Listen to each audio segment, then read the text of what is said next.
Vamos fazer uma oração. Senhor, nosso Deus e nosso Pai, nós nos colocamos na Sua presença agora de noite, meia-noite, praticamente, nós estamos diante de Ti, e o Senhor ouve a nossa voz. Nos alcança com a Tua graça, perdoa os nossos pecados, nos livra do mal, Senhor Deus, nos dá a Tua proteção. Nós vamos passar para o dia 3 de abril, que esse mês seja um mês abençoado para todos nós, seja um mês de realizações, que venha abrir para nós tudo aquilo que está fechado neste mês, Deus. Que nesse mês de abril se abram as portas das bênçãos, se abra a porta da prosperidade, a porta da paz, que se abra para nós a porta da alegria, que se abra para nós a porta que nos dê a possibilidade de nós resolvermos situações que estão pendentes da vida da gente, que o Senhor nos abra a porta nesse mês de abril e que as bênçãos se derramem sobre a nossa vida sem medida. É o que nós pedimos nesta oração, Deus, no nome de Jesus. Amém. Amém? Eu quero fazer uma leitura com vocês hoje, e a leitura que eu quero fazer, para nós fazermos a nossa meditação, não demorarmos muito, é o que está registrado no livro de Crônicas, 2 Crônicas, capítulo 7, versículo 14, tem uma palavra de Deus. Deus apareceu para Salomão e disse essas palavras que eu vou ler com vocês agora aqui. Eu acho uma palavra que foi falada há muitos anos atrás, mas que tem um efeito na vida da gente hoje, porque ela expressa um conceito de Deus, a forma como Deus vê as coisas. Às vezes nós imaginamos que Deus olha as coisas de acordo com os nossos pensamentos, ou de acordo com aquilo que nós pensamos, que Ele acha do mesmo jeito. Não, mas Ele tem a forma própria dele pensar, dele realmente ver as coisas, e quando Ele passa para nós, pelo menos a gente fica sabendo o que é que Ele quer, né? E como é que Ele quer que a coisa seja feita. Isso está em 2 Crônicas, capítulo 14, capítulo 7, versículo 14, diz assim: se o meu povo, que se chama pelo meu nome, se humilhar e orar e buscar a minha face e se afastar dos seus maus caminhos, então eu dos céus ouvirei, disse Deus, perdoarei o seu pecado e sararei a sua terra. Foi essa palavra que Deus deu. Por que Ele falou isso? Qual era a razão dele dar essa explicação, explicar como é que Ele via as coisas, como é que Ele queria que as coisas fizessem, para Ele poder atender? Vou explicar para vocês. Foi porque o Salomão fez um templo extraordinário. A Bíblia conta que o Salomão preparou o templo. Deus não deixou Davi fazer o templo, o rei Davi.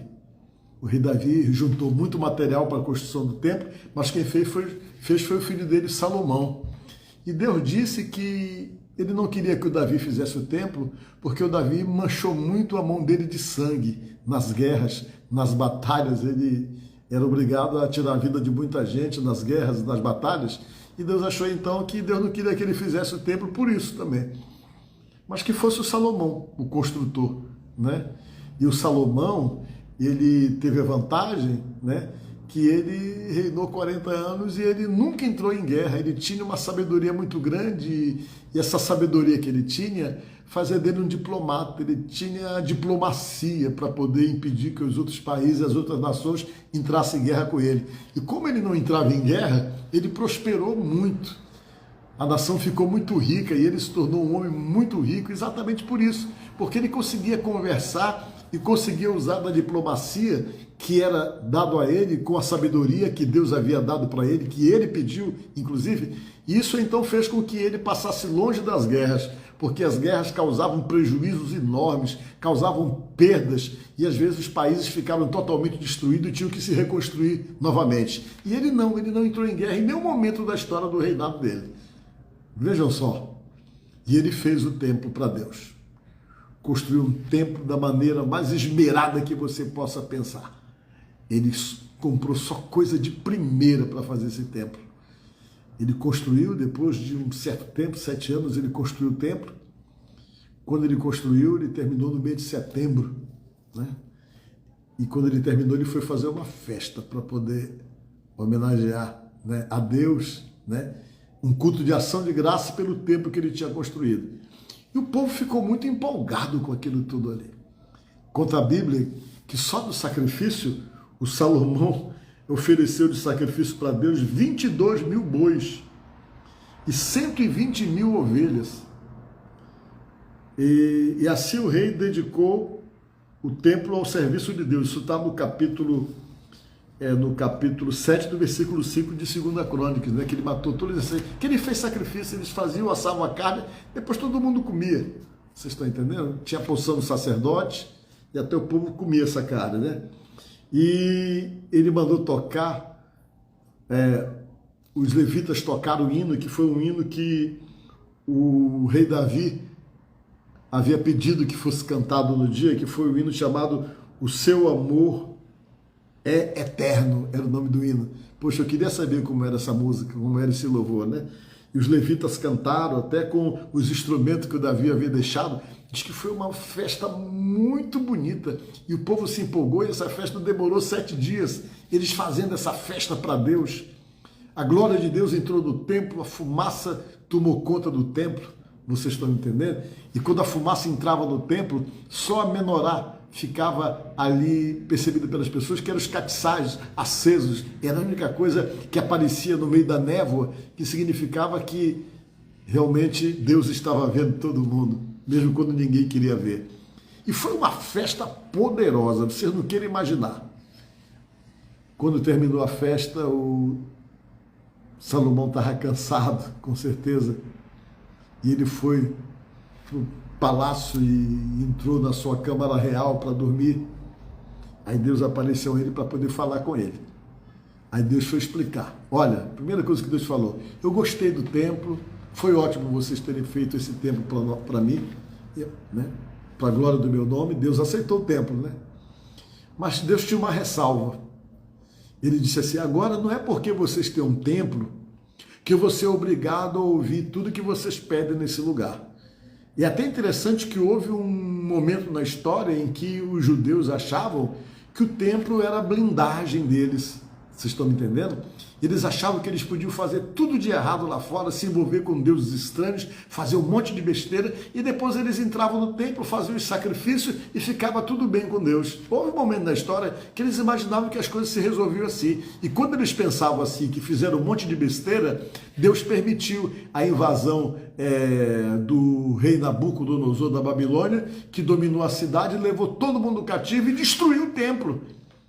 Esse templo foi destruído exatamente por Nabucodonosor, porque Deus achou que o pessoal estava confundindo as coisas. Achavam que agora eles podiam fazer tudo de errado lá fora e depois vinha para o templo, fazia um sacrifício e ficava tudo resolvido com Deus. E Deus disse que não era assim, porque ele já tinha falado antes, na inauguração do templo. Ele chegou com Salomão e disse essas palavras que eu li para vocês, para que ficasse bem claro esse detalhe, que a razão pela qual ele ia ouvir os pedidos que iam ser feitos dentro daquele templo, não era por causa do templo que era bonito, não era porque existia uma construção, não, mas a razão para ele poder ouvir o clamor das pessoas e ouvir a oração que ia ser feita naquele lugar, estava diretamente ligado com as pessoas, que tinham que ter uma postura e um comportamento compatível daquilo que ele queria que realmente tivesse, para ele poder ouvir, para ele poder escutar cada pessoa que fizesse seu clamor. Ele pegou e disse: olha, eu gostei do templo, Salomão, mas tem um detalhe, avisa lá para o meu povo, que agora eu não vou ser obrigado a atender tudo que eles pediram no templo, porque eles estão no templo. Não é assim, mas diz para ele o seguinte, para o meu povo, o povo que se chama pelo meu nome, disse Deus, que é o povo de Deus, se eles se humilharem, a primeira coisa que Deus pediu foi humilhação. O que é o se humilhar? É quando você chega diante de Deus e reconhece a autoridade e o poder dele sobre você, e você se submete a essa vontade dele, a esse poder dele, reconhecendo que não há Deus igual a ele, e você vai e se sente pequeno, e se sente totalmente dependente da graça, da misericórdia dele para poder sobreviver.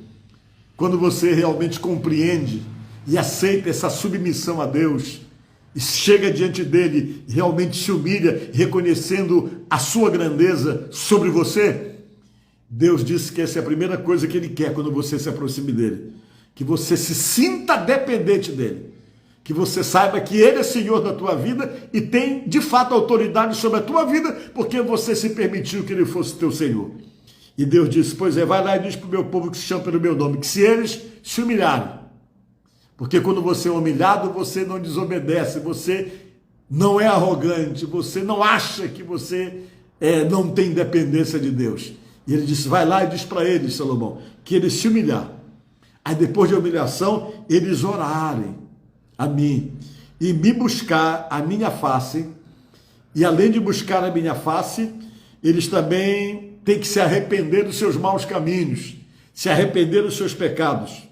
Porque se eles fizerem isso, humilhação, oração, buscar a minha face e se arrepender dos seus maus caminhos, dos seus pecados, fala lá para eles que eu ouvirei dos céus. Eu vou perdoar os pecados deles e vou sarar a terra deles, para que eles não passem fome. Eu vou dar exatamente produção abençoada para que a terra não seja estéril, para que nunca eles passem necessidade, mas tudo que eles plantarem, eles vão comer para se alimentarem, para realmente sobreviverem e serem de fato bem alimentados, por conta da minha bênção, que não vou deixar a terra ficar estéril e vou sarar qualquer terra que não tenha capacidade de produção. Deus falou isso porque naquela época não tinha moeda. A moeda que as pessoas usavam era o fruto da terra. Vocês estão entendendo? E Deus então fez essa palavra e disse essa palavra para o Salomão para passar para o povo.